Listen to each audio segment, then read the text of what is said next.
তাত পাৰফেকশন থাকিব। আপোনালোক সকলোৱে কওকচোন, আমি যে প্ৰফেশনাল কংগ্ৰেছ বুলি আমি আজি ছ'চিয়েল মিডিয়াত দিলে বহুতে আমাক সুধিব, আকৌ এইটো কি প্ৰফেশনাল কংগ্ৰেছ? মানুহে আজিৰ জীৱনত কাম কৰিবলৈ সকলো মানুহে প্ৰফেশনাল হ'ব লাগিব। যি প্ৰফেশনাল হ'ব নোৱাৰে তাত পাৰফেকশ্যন নাই, তাত ডেলিভাৰী দিব নোৱাৰে। গতিকে আপোনালোকক যদিও প্ৰফেশনাল কংগ্ৰেছৰ এটা উইংছ হিচাপে ৰখা হৈছে, আমি সকলোৱে প্ৰফেশনাল কংগ্ৰেছ হোৱাটো জৰুৰী। এতিয়া মই যিহেতুকে আমাৰ CLP মহোদয়ে কৈছে, আমাৰ সাধাৰণ সম্পাদক প্ৰদ্যুৎ ভূঞা ডাঙৰীয়াই কৈছে, আমাৰ ভাস্কৰ দুৱাৰা ডাঙৰীয়াও আহি পাইছেহি, তেখেতকো মই নমস্কাৰ জনাইছো। কথাটো হৈছে কি, মই আজি সাম্প্ৰতিক সময়ত আপোনালোকক যিহেতুকে প্ৰফেশনাল কংগ্ৰেছৰ গোটেই অসমৰ পৰা ইয়াত মানুহ আহিছে, মই দুটামান ৰাজনৈতিক কথা কম। মই আৰু প্ৰফেশনাল কংগ্ৰেছৰ কথা আপোনালোকক নকওঁ, কাৰণ আপোনালোকে ৰাজ্যিক বিষয়ববীয়া হৈছে, জিলা প্ৰতিনিধি, আপোনালোকে আপোনালোকৰ দায়িত্ব কি এই কথাটো আপোনালোকে নিজে জানে, জানি বুজি হৈছে। মই ইয়াত আৰু দোহাৰি দিওঁ। ইলেকশ্যনলৈ আছে মাত্ৰ 119টা দিন। 119 দিনত প্ৰফেশনেলি আমি কাম কৰিবলগীয়া কি আছে আমাৰ হাতত? ফাৰ্ষ্ট আমাৰ হাতত আছে যে 119 দিনত পাছত যি নিৰ্বাচন হ'ব, এই নিৰ্বাচনত কংগ্ৰেছে যদি চৰকাৰ কৰো, আমাৰ কৰণীয় কিয় আছে? কিয় অসমৰ মানুহে আমাক ভোট দিব? অসমৰ মানুহে আমাক যে ভোট দিব, আমি যে ভোট বিচাৰি যাম, কি বুলি ভোট বিচাৰি যাম? এই কথাবিলাকক লৈ পেলাই আমি কিছুমান ৰাজনৈতিক কথা পাতিব লাগিব। যে বৰ্তমান সাম্প্ৰতিক সময়ত মানুহে বহু কথা পাহৰি গৈছে। জুবিন গাৰ্গৰ মৃত্যু যেতিয়া হৈছিলে, মানুহৰ মাজত সেই মৃত্যুৰ দিনাৰ পৰাই ঘৃণা, বিভাজন, ধৰ্মীয় মেৰুকৰণৰ কথাবিলাক নস্যাৎ কৰি থৈ গৈছে। আমাক সকলোকে এক কৰি থৈ গৈছে নে নাই? আৰু তাৰ পিছত যোৱা এসপ্তাহ ধৰি বিৰোধীয়ে যেতিয়া এই গোটেই কথাবিলাকক আমি ৰাজনীতি কৰিছো বুলি কৈ পেলাই মানুহে আমাক তল পেলাব বিচাৰিছে, জাষ্টিছ ফৰ জুবিন গাৰ্গ লিখি কিন্তু বিভাজন নাইকিয়া কৰিব নোৱাৰিলে। যিটো জুবিন গাৰ্গৰ মৃত্যুত কৰি গৈছিলে, আৰু বিৰোধীয়ে যেতিয়া এই কথাবিলাকত মাত মাতে, বহু অনুৰাগীয়ে আমাক কয় যে আপোনালোকে কিহৰ ৰাজনীতি কৰিছে? আৰু আমি বিৰোধীয়ে সিদ্ধান্ত ললো যে আমি বেছি সততাই মাত দিলে ৰাইজে বেয়া পায়, গতিকে অনুৰাগীয়ে বেয়া পায়, তোমালোকে জাষ্টিছ ফৰ জুবিন গাৰ্গ লিখি থাকা। আৰু সেইখিনি সময়তে এই চতুৰ মুখ্যমন্ত্ৰীজনে এটা এডভান্টেজ লৈ আকৌ পুনৰ মিয়া, হিংসা, তিৱাৰী কমিশ্যন এইবিলাক কথা আকৌ সন্মুখত লৈ আহি নিৰ্বাচনী বৈতৰণি পাৰ কৰাৰ যি আখৰাত লিপ্ত হৈছে, আমাৰ প্ৰত্যেকজন কংগ্ৰেছ কৰ্মীয়ে এই কথাটো ৰাইজৰ মাজলৈ লৈ যাব লাগিব। আমাৰ ৰাজনৈতিক দলৰ কামটো কি? ৰাজনৈতিক দলৰ কামটো হৈছে চৰকাৰ গঠন কৰা, ক্ষমতাত অহা, গুড গভৰ্নেন্স দিয়া। ভাল চৰকাৰ এখন দিয়া কামটো আমাৰ ৰাজনৈতিক দলৰ হয় নে নহয়? আমি ৰাইজক বুজাব লাগিব যে এইখন যিখন বিজেপি চৰকাৰে গুড গভৰ্নেন্স দিব পৰা নাই। গুড গভৰ্নেন্সৰ নামত কি কি কাম কৰিছে? গৰু চুৰ কৰিছে, মাটি চুৰ কৰিছে, কয়লা চুৰ কৰিছে, সিন্ডিকেট চলাইছে, বিজুলী বিল চুৰ কৰিছে, আদানীক বিল বেছিকৈ ইয়াত আমাৰ তাত চুৰ কৰিবলৈ মাতি আনি দিছে, জনগোষ্ঠীয় মাটি চুৰ কৰিছে। আৰু এই কথাবিলাক ক'লে ছ'চিয়েল মিডিয়াত ট্ৰল কৰি থাকিব, মিছা কথা কৈছো। আজি তাৰিখত আমি কৈছো যে 19 দিনৰ পিছত কংগ্ৰেছে যেতিয়া নিৰ্বাচনত অৱতীৰ্ণ হ'ব, আমাৰ ৰাইজক বুজাব লাগিব যে ভোট চুৰ কৰি বিহাৰত যেনেকে আহিছে, মহাৰাষ্ট্ৰত যেনেকে আহিছে, অসমত কিন্তু এইটো সুবিধা কৰিব আমি নিদিও। তাৰ কাৰণে আমি প্ৰফেশনেলি বুথ লেভেলত আমাৰ বুথবিলাক শক্তিশালী কৰিব লাগিব। আমাৰ বুথে বুথে মানুহে নজৰ ৰাখিব লাগিব যে আমাৰ বুথত কোনোবা 2 নম্বৰী মোবাইল ভোটাৰ কোনোবা গুজৰাট, ইউপিৰ পৰা আহি ভোট দিছে নেকি, তাক প্ৰফেশনেলি ডিল কৰাটো হৈছে প্ৰফেশনেল কংগ্ৰেছৰ কাম। আজিৰ তাৰিখৰ পৰা ইয়াৰ পৰা আপোনালোকৰ প্ৰত্যেকখন জিলাৰ যি প্ৰতিনিধি আহিছে, আপোনালোকে এটা বস্তু সতৰ্ক হ'ব লাগিব যে 1,86,000 কোটি টকা ধাৰ কৰা এইখন চৰকাৰে, এইজন মুখ্যমন্ত্ৰী যেতিয়া ফাইনেন্স মিনিষ্টাৰ হৈ বিজেপিত আছিল, 10,000 কোটি টকা যেতিয়া তৰুণ গগৈয়ে ধাৰ লগাই থৈ গৈছিল 15 বছৰত, তেওঁ খালে বুলি দেশখন খালে বুলি আমাক অপবাদ দিছিলে।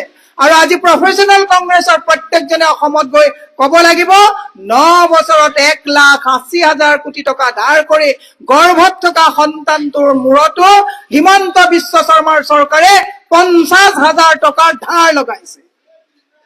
এই কথাবিলাক ৰাইজৰ মাজলৈ লৈ যাব লাগিব।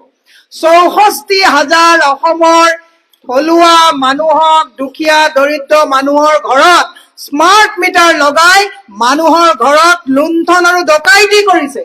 এই কথাবিলাক ৰাইজৰ মাজলৈ লৈ যাব লাগিব।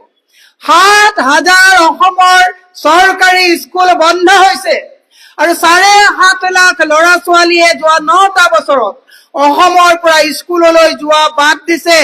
7.5 লাখ ল'ৰা ছোৱালী যদি স্কুল যোৱা বন্ধ হয়, গলিয়ে গলিয়ে যদি মদৰ দোকান হয়, গলিয়ে গলিয়ে যদি ড্ৰাগছ আসক্ত ল'ৰা ছোৱালী হয়, তেতিয়াহ'লে 7.5 লাখ ডকাইত অসমখন শেষ কৰিবৰ কাৰণে এনাফ নহবনে?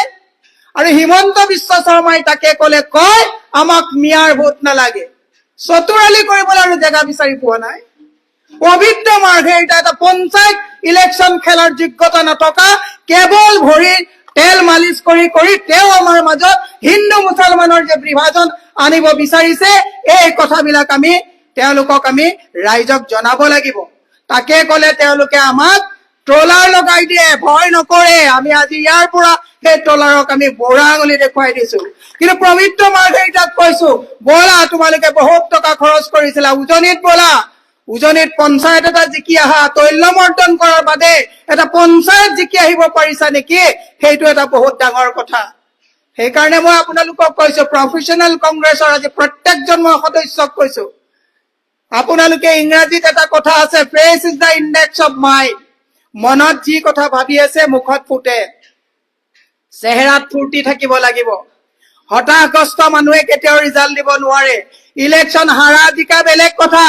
অসমৰ ৰাইজক এটা কথা বুজাব লাগিব, চল চাতুৰি আৰু তালি ভালিৰে হিমন্ত বিশ্ব শৰ্মাই যিখন অসমক আদানী আম্বানীৰ ওচৰত লুণ্ঠন কৰি অসমখন আদানী আম্বানীক চলাই দিয়াৰ যি চক্ৰান্ত কৰিছে, আজি আপুনি দুৰ্ভাগ্যজনক কথা, অসমৰ মাটিলৈ অসমত বিজুলী উৎপাদন কৰি ভাৰতৰ ভিতৰত চবতছে বেছি বিজুলী আমাক ইয়াত ইউনিটত বিক্ৰী কৰিব। এই কথাবিলাক অসমৰ ৰাইজে বুজিছে নে নাই?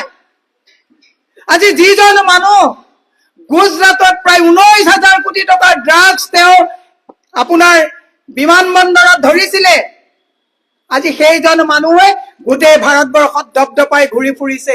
মানুহৰ কতো আজি তাৰিখত হিচাপ নাইকিয়া হৈছে যে অসমখন বা ভাৰতখন কলৈ গৈ আছে। নৰেন্দ্ৰ মোদীয়ে কৈছে সবকা সাথ সবকা বিকাশৰ কথা। আজি মোক কওকচোন, হাজাৰ হাজাৰ মানুহ যেতিয়া লগ পাওঁ, বিকাশ কৰবাত হৈছে নে? মই যিহেতুকে লাইভত গৈছো, এটা অংক আপোনালোকক বুজাই দিব বিচাৰিছো। প্ৰফেচনেল কংগ্ৰেছৰ এই কাৰ্যনিৰ্বাহক সভাত উদ্যমিতা আঁচনিত আজি গৈ গাঁৱে গাঁৱে বুজাব, 5 বছৰৰ কাৰণে একোগৰাকী মহিলাক 10,000 টকা দিছে। 5 বছৰত কিমান দিন হয়? 365 দিনকে হলে 365 into 5 1825 দিন হয় নে নহয়? 10,000 টকাক 1825 দিনেৰে ডিভাইড কৰিলে গড় মানুহৰ গাইপতি জনমূৰে মাত্ৰ 5 টকা 60 পইচাকৈ দৈনিক মজুৰি অসমৰ মহিলাই পাই আছে। এইটো লুণ্ঠন হয় নে নহয়? 1250 টকা দি আছে। 1250 টকা 30 দিনক আপুনি ডিভাইড কৰক। এগৰাকী মহিলাৰ মাত্ৰ দৈনিক মজুৰি যদি মজুৰি হিচাপত চাই মাত্ৰ 41 টকা এগৰাকী মহিলাই পাই আছে। হুৱেৰেজ এজন যদি আপোনাৰ ঘৰত পকা মিস্ত্ৰী আহে, দৈনিক 900 টকা হাজিৰা আৰু যোগালীজনক 750 টকা হাজিৰাত কাম কৰিছে। দুৰ্ভাগ্যজনক কথা যে আজি অসমৰ সেই স্বাভিমান মহিলা, যাক আমি লক্ষ্মী, দুৰ্গা, সৰস্বতী বুলি আমি যাক সন্মান কৰো, যাক মূলা গাভৰু বুলি আমি জয়মতী বুলি সন্মান কৰো, আজি অসমৰ মূলা গাভৰু আৰু জয়মতীক মিটিং কৰিবলৈ আনি আনি দৈনিক 41 টকা আৰু 5 টকাকৈ হিমন্ত বিশ্ব শৰ্মাই যি অপমান কৰিছে, ই দুৰ্ভাগ্যজনক কথাই নহয়, ই ভয়ংকৰ ভৱিষ্যতৰ দিশে গতি কৰিছে। এই কথাবিলাক ৰাজনৈতিকভাৱে আপোনালোকে লৈ যাব লাগিব। মই বহুত দীঘলীয়া নকৰি এটা কথাই আপোনালোকক ক'ব বিচাৰিছো, আমাৰ দলৰ যেতিয়া প্ৰাৰ্থিত্ব প্ৰদান কৰা হ'ব, টিকেট যেতিয়া দিয়া হ'ব, এটা কথা সকলোৱে মনত ৰাখিব যে এইবাৰ এইখন যিটো চৰকাৰ কংগ্ৰেছৰ নাহিলে গৌৰৱ গগৈ, দেৱব্ৰত শইকীয়া, মীৰা বৰঠাকুৰ ৰেচন চলি থাকিব। কিন্তু আমাৰ লগত ঘূৰি থকা হাজাৰ হাজাৰ যিবিলাক কৰ্মী, এনেকুৱা কৰ্মী আছে, এইবাৰ যদি চৰকাৰ নাহে ল'ৰা ছোৱালীক আৰু স্কুলত পঢ়াব পৰা ভৱিষ্যত তেওঁলোকৰ নাই। অসমৰ এনেকুৱা লক্ষ লক্ষ হৰেণ, নগেন, বিপুনৰ ল'ৰা ছোৱালী আছে যাৰ স্কুল পঢ়িবলৈ স্কুল বন্ধ হৈছে। কংগ্ৰেছৰ যদি চৰকাৰ আনি পুনৰ চৰকাৰী স্কুল উদ্ধাৰ কৰা নহয়, এই সকলোবিলাক থলুৱা ল'ৰা ছোৱালী শিক্ষাৰ অভাৱত বকবকাই থাকিবলগীয়া অৱস্থা হ'ব। আজি প্ৰদূষণৰ কথা যদি কয়, ভাৰতবৰ্ষৰ ভিতৰত দিল্লীৰ পিছত গুৱাহাটী আজি প্ৰদূষিত চিটিলৈ পৰ্যবেক্ষিত হৈছে। ইমানেই পলিউশ্যন হৈছে। আৰু হিমন্ত বিশ্ব শৰ্মাক আমি যদি সুধো পলিউশ্যনৰ কথা, তেওঁ কয় মিয়াৰ ভোট নালাগে। আমি যদি কওঁ যুৱকসকলৰ সংস্থাপনৰ কথা, তেওঁলোকে কয় মিয়াৰ ভোট নালাগে। আমি যদি সুধো যে পাকঘৰত কিয় ৰেচনৰ দাম ইমান বৃদ্ধি কৰিছা, তেওঁ কয় মিয়াৰ ভোট নালাগে। আমি যদি সুধো যে নাৰী আজি সুৰক্ষা নাই, তেওঁলোকে কয় মিয়াৰ ভোট নালাগে। মই আজি হিমন্ত বিশ্ব শৰ্মাকে মানৱেন্দ্ৰ শৰ্মা কমপ্লেক্সৰ পৰা সুধিব বিচাৰিছো, হেৰ অসুবিধাবাদীৰ দল, তোৰ মিছা হব কৌশল, ৰাইজৰ তই সেৱা চুৰ কৰি বহাব খুজিছ বল। অসমখন এফালৰ পৰা লুণ্ঠন কৰিছা। অসমৰ মানুহৰ আজি তাৰিখত ভেটি তোমালোকে আদানী আম্বানীক সমজাই দি অসমখন নিশকতীয়া কৰিছা। অসমৰ ভাষা য'ত চলি থকা স্কুলবিলাক তোমালোকৰ হাতত নি হিন্দী বলয়ৰ ওচৰত হিন্দী স্কুলক তোমালোকে প্ৰমোট কৰিছা। হয়, আমাক ইংৰাজী মিডিয়ামৰ স্কুলো লাগে, আমাৰ ল'ৰা ছোৱালী ইংৰাজী শিকিব লাগে, হিন্দীও শিকিব লাগে। কিন্তু তাৰ মানে অসমৰ মাতৃভাষাক গল চেপা দিয়া সহ্য কৰা নহব। মই সেয়া আপোনালোকক কৈছো, ২৬ত কিন্তু অসমৰ ৰাইজে ভাল এখন চৰকাৰ আনিবৰ কাৰণে কংগ্ৰেছৰ মুখলৈ চাই আছে। দলে টিকেট কাক দিব বেলেগ কথা। মই আপোনালোকক কৈছো, প্ৰাৰ্থিত্ব কেন্দ্ৰিক যাতে সংঘাত নহয়, প্ৰাৰ্থিত্বৰ প্ৰচণ্ডৰ যাতে কোনো মানুহে গ্ৰুপিজিম নকৰে। ইলেকশ্যনত বোলে আমুকে টিকেট পালে কাৰণে মই নাপালো, মই গৈ তাত এন্ট্ৰি কৰিম, তেনেকুৱা ধৰণৰ কংগ্ৰেছক আমি কিন্তু বাছি উলিয়াব লাগিব। কাৰণ এইখিনি সময়ত অসম অস্তিত্বৰ সংকটত আছে। মৰাণ, মটক, কোচ ৰাজবংশী, সকলো যিমান চাহ জনগোষ্ঠী, ৰাভা জনগোষ্ঠী, তিৱা জনগোষ্ঠী, সকলোৱে আজি তাৰিখত নিজৰ আইডেন্টিটি ক্ৰাইচিছত থকাৰ পিছত এইখিনি সময়ত যাতে নিৰ্বাচনত যাতে প্ৰাৰ্থিত্ব কংগ্ৰেছ কেন্দ্ৰিক যাতে কোনো সংঘাত নহয়, তাৰ কাৰণে কিন্তু আমি দৃষ্টি ৰাখিব লাগিব। ইন্টিগ্ৰিটি বহুত ডাঙৰ বস্তু। দলত থাকি যাতে দলত কোনো ধৰণৰ বিভাজন নহয়, দলত থাকি যাতে আমি কোনেও যাতে প্ৰাৰ্থিত্ব কেন্দ্ৰিক সংঘাতত যাতে আমি লিপ্ত নহওঁ, তাৰ কাৰণে মই আপোনালোকক মহিলা কংগ্ৰেছৰ সভানেত্ৰী হিচাপে আহ্বান জনাইছো। মই আপোনালোকক কথা দিছো, মই যদি কাইলৈ দলে মোক কয় আপুনি সংগঠনৰ কাম কৰক, মই হাঁহি হাঁহি সংগঠনৰ কাম কৰিম। মই ইলেকশ্যন খেলা বা তেনেকুৱা কিবা কথা সেইটো লৈ পেলাই ইমান এনেকুৱা একেবাৰে এডামেন নহয়।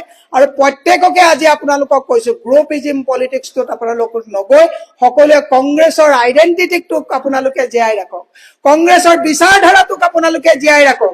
মানুহৰ আগত আজি তাৰিখত আপোনালোকে গৌৰৱেৰে কওক যে আমি কংগ্ৰেছৰ সদস্য, কাৰণ entire the nation building concept was build by Congress. ৰাষ্ট্ৰ নিৰ্মাণৰ ধাৰাটো কোনে বনাইছিলে? ৰাষ্ট্ৰ নিৰ্মাণৰ ধাৰাটো কংগ্ৰেছে বনাইছিলে। আৰু বৰ্তমান বিজেপিয়ে আহি কংগ্ৰেছৰ বনোৱা স্কুল বন্ধ কৰিছে, কংগ্ৰেছে বনোৱা প্ৰত্যেকটো প্ৰতিষ্ঠান তেওঁলোকে প্ৰাইভেটাইজেশ্যন কৰিছে।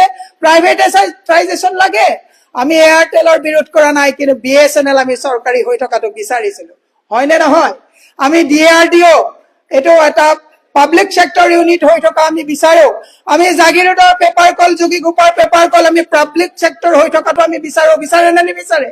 অসমৰ পৰা তেল, কয়লা, চাহপাত, গেছ সকলোবিলাক দিয়াৰ পিছত আজি আদানী আম্বানী যদি অসমৰ মালিক হ'ব বিচাৰে, এইটো কংগ্ৰেছে কেতিয়াও সহ্য নকৰে। আদানী আম্বানীকো আমি কৈছো যে আদানী আম্বানীকো আমাক লাগে, কিন্তু আদানী আম্বানী আমাৰ ওপৰত মূৰত বহি টিঘিল গিলাব, এইটো কেতিয়াও কংগ্ৰেছে সহ্য নকৰে।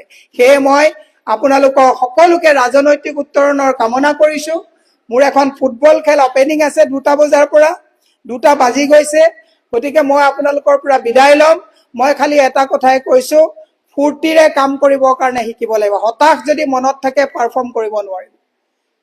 মইতো আপোনালোকেতো চৰকাৰত কাম কৰিছে, মই এটা বছৰো আজি 52ত মই চৰকাৰত কাম কৰা নাই, মই কেতিয়াও হতাশ হোৱা নাই। মানুহে ভাবে বিৰোধীত থকা মানে আপুনি কিটো পাইছে বুলি কয়। তেওঁলোকে নাজানে বিৰোধীৰ কিমান প্ৰবল ক্ষমতা এটা আছে। বিৰোধী শক্তিশালী হৈ থাকিলে চৰকাৰে টিঘিল গিলাব নোৱাৰে।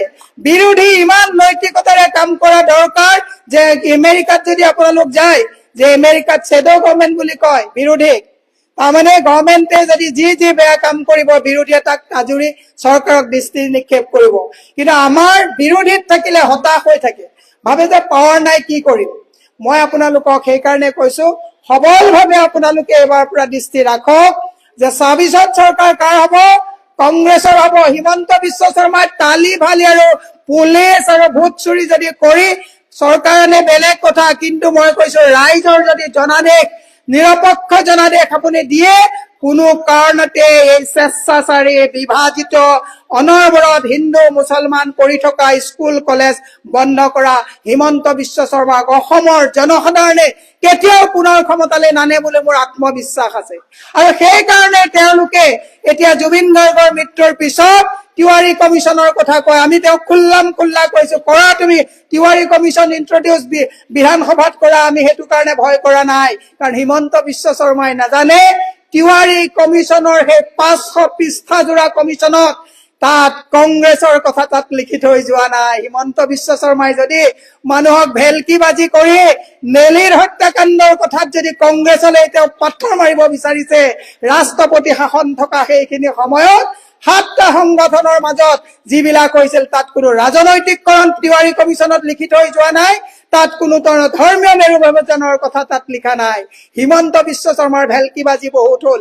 সেইকাৰণে আপোনালোকে এই কথাবিলাকৰ প্ৰতি ৰাজনৈতিকভাৱে আপোনালোকে সজাগ হৈ কথাবিলাক ৰাইজৰ মাজত লৈ গৈ 26ত চৰকাৰ আনি অসমত গুড গভৰ্নেন্সৰ কামৰ দায়িত্ব কংগ্ৰেছ দলক দিবৰ কাৰণে আপোনালোকে সৈনিক, আমি সকলোৱে ঐক্যবদ্ধভাৱে এইবাৰ চৰকাৰ আনিব পাৰিম বুলি মই আপোনালোকৰ ওচৰত বিশ্বাস ৰাখি সকলোৰে ৰাজনৈতিক উত্তৰণৰ কামনা কৰি, দীৰ্ঘায়ু কামনা কৰি, প্ৰফেচনেল কংগ্ৰেছৰ অধ্যক্ষ ৰিমজিম বৰা মোৰ বহুত পুৰণা চিনাকি, এই কংগ্ৰেছত দায়িত্ব লোৱাৰ আগৰ পৰা চিনাকি, বহুত ভদ্ৰ ল'ৰা, তেওঁ নিজে এজন এণ্টাৰপ্ৰেনাৰ।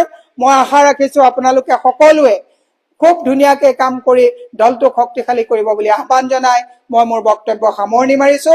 আৰু এটা শ্লোগান দিম, সকলোৱে দিব, কংগ্ৰেছ কংগ্ৰেছ কংগ্ৰেছ। Thank U.